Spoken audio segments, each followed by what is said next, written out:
Hope so आप सब बढ़िया होंगे। तो बच्चों लास्ट क्लास में मैंने आपको डिमांड में मूवमेंट, शिफ्टिंग ये सब टॉपिक्स कवर करवाए। Fine, substitute goods, complementary goods, income का क्या इफेक्ट पड़ता है उन पर।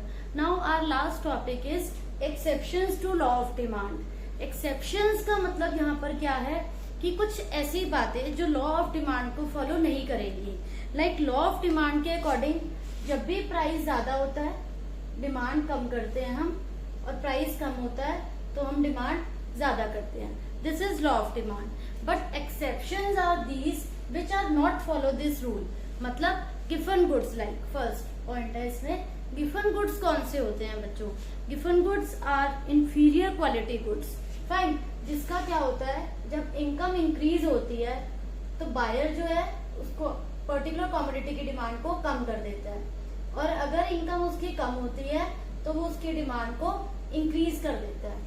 मतलब गिवन गुड्स चीप क्वालिटी के प्रोडक्ट्स हैं basically. You can say bajra, fine, it is a given good. अगर बायर की इनकम कम है तो वो उसको ज्यादा बाय करेगा, लेकिन अगर उसकी इनकम इंक्रीज हो जाती है तो वो उसको इनकम इंक्रीज होने पर कम बाय करेगा। तो ये जो हमारा पॉइंट है ये लॉ ऑफ डिमांड को फॉलो नहीं कर रहा कि जब प्राइस ज्यादा होगा तभी डिमांड कम होगी, ऐसा नहीं है। It depends upon the income of consumer. तो this point doesn't follow law of demand. Fine, इसके बाद हमारा नेक्स्ट पॉइंट आता है status symbol goods. Status symbol goods क्या होते हैं बच्चों?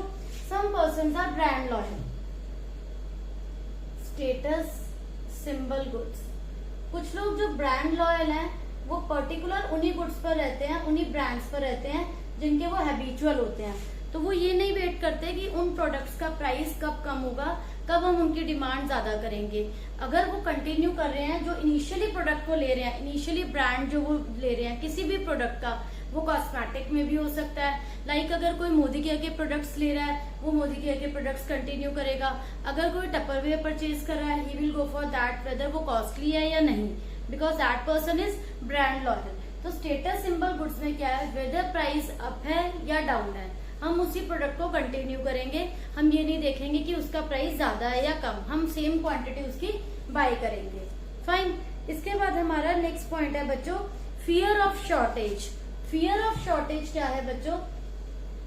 कि अगर हमें ये पता चल जाए कि सपोज कल एक प्रोडक्ट की शॉर्टेज होने वाली है तो हम उसको आज ही ज्यादा कंज्यूम करेंगे, वेदर उसका प्राइस कम है या ज्यादा है। फॉर एग्जाम्पल हम इसमें एक लेते हैं petrol. If you get to know कि कल पेट्रोल के प्राइस जो है they are going to be increase. Fine, अगर पेट्रोल के प्राइस महंगे होने वाले हैं तो हम आज ही उसे ज्यादा बाय करेंगे, हम उसकी डिमांड आज ही ज्यादा करेंगे। बाय बिकॉज कल उसके प्राइस बढ़ जाएंगे तो हम ये वेट नहीं करेंगे कि कल प्राइस ज्यादा होंगे या कम होंगे। प्रेजेंट प्राइस पर आज जो पर्टिकुलर प्राइस है उसका प्रेजेंट प्राइस चाहे वो ज्यादा है या कम है आप उसकी डिमांड ज्यादा करेंगे, क्योंकि कल वो प्रोडक्ट आपको अवेलेबल हो ना हो, you didn't know about that. तो फियर ऑफ शॉर्टेज क्या है, एक पर्सन के माइंड में ये रहता है कि कल को ये प्रोडक्ट अवेलेबल हो मार्केट में या नहीं हो, तो आज उसका प्राइस वेदर हाई है या लो है हम उसे आज ही बाय करेंगे। This is fear of shortage. तो दीज आर सम पॉइंट्स जो लॉ ऑफ डिमांड को फॉलो नहीं करते कि प्राइस कम होगा हम तभी डिमांड ज्यादा करेंगे। फाइन, इसके बाद नेक्स्ट पॉइंट है फैशन रिलेटेड गुड्स। बच्चों अगर हम फैशन रिलेटेड गुड्स की बात करें,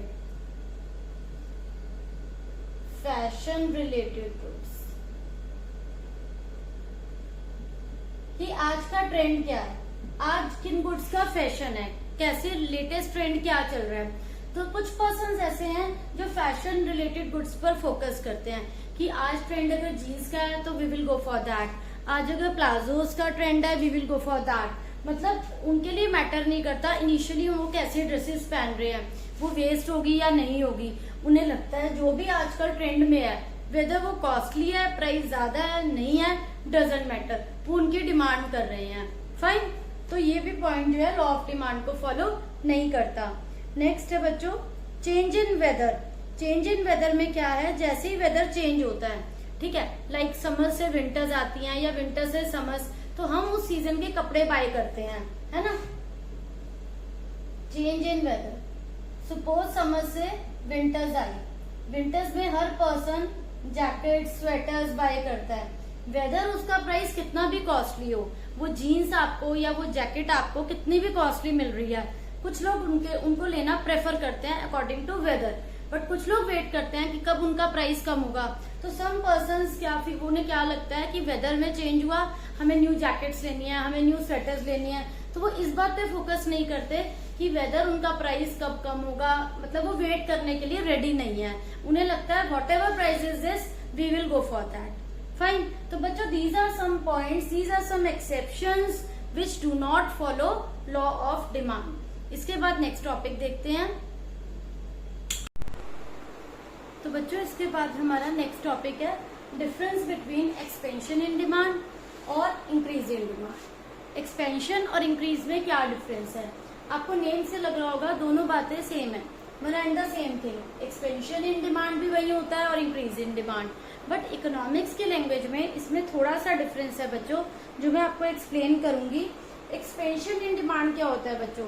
एक्सपेंशन इन डिमांड होता है कि डिमांड में इंक्रीज हो रहा है, demand is getting increase due to change in price. Price के डिक्रीज होने से अगर डिमांड इंक्रीज हो रही है, प्राइस के डिक्रीज होने से अगर डिमांड इंक्रीज हो रही है तो हम इसे क्या बोलेंगे? Expansion in demand. यहाँ पर हम अदर फैक्टर्स क्या लेके चलेंगे? कांस्टेंट। अदर फैक्टर्स कांस्टेंट, मतलब और कोई फैक्टर को हम यहाँ स्टडी नहीं करेंगे। फाइन। और इंक्रीज इन डिमांड क्या है? इंक्रीज इन डिमांड होता है कि अदर फैक्टर्स में चेंज आने की वजह से, अदर फैक्टर्स में चेंज होने की वजह से अगर डिमांड इंक्रीज हो रही है उसे बोलेंगे हम इंक्रीज इन डिमांड। यहाँ पर प्राइस क्या रहेगा बच्चों? कांस्टेंट। प्राइस रिमेन्स कांस्टेंट, मतलब प्राइस का कोई इफेक्ट नहीं है डिमांड पर, ओनली अदर फैक्टर्स। जैसे सब्स्टिट्यूट गुड वाले ने अपने प्रोडक्ट का प्राइस कॉस्टली कर दिया, उससे हमारे प्रोडक्ट की डिमांड क्या हो गई? इंक्रीज हो गई। फाइन। तो इसी टाइप के अदर फैक्टर्स का इफेक्ट हम यहाँ पर देखते हैं। प्राइस कांस्टेंट है और एक्सपेंशन इन डिमांड में अदर फैक्टर्स को हम कांस्टेंट लेते हैं, ओनली प्राइस का इफेक्ट देखते हैं।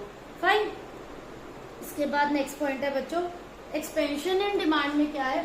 जब डिमांड इंक्रीज हो रही है लाइक दिस, प्राइस के डिक्रीज होने से, this is price, this is demand, O X axis, O Y axis, यहाँ पर डिमांड क्या हो रही है? इंक्रीज। तो इसको आप क्या बोलते हैं? एक्सपेंशन इन डिमांड में downward movement along the curve, downward movement along curve, इसको बोलेंगे हम डाउनवर्ड मूवमेंट अलोंग कर्व। अगर इंक्रीज इन डिमांड में हम इसी पॉइंट को स्टडी करते हैं, इसे हम बोलेंगे सेकंड पॉइंट को, this is first and this is second, rightward, क्योंकि यहाँ पर क्या है? डिमांड बढ़ रही है बट प्राइस क्या रहेगा? कांस्टेंट। ये इस टाइप से होता है, यहाँ हमारा डिमांड राइटवर्ड शिफ्ट हो रहा है और प्राइस क्या रखा था हमने? कांस्टेंट। Rightward shift. फाइन बच्चों। तो एक्सपेंशन इन डिमांड में प्राइस का इफेक्ट दिखाना है, इंक्रीज इन डिमांड में प्राइस को कांस्टेंट रखना है, अदर फैक्टर्स का इफेक्ट दिखाना है। फाइन। फिर जो एक्सपेंशन इन डिमांड है वो सिचुएशन कैसे अराइज हुई? Due to decrease in price. अगर प्राइस डिक्रीज नहीं होता तो डिमांड कैसे इंक्रीज होती बच्चों? और इंक्रीज इन डिमांड में प्राइस का क्या रोल है? Price remains constant.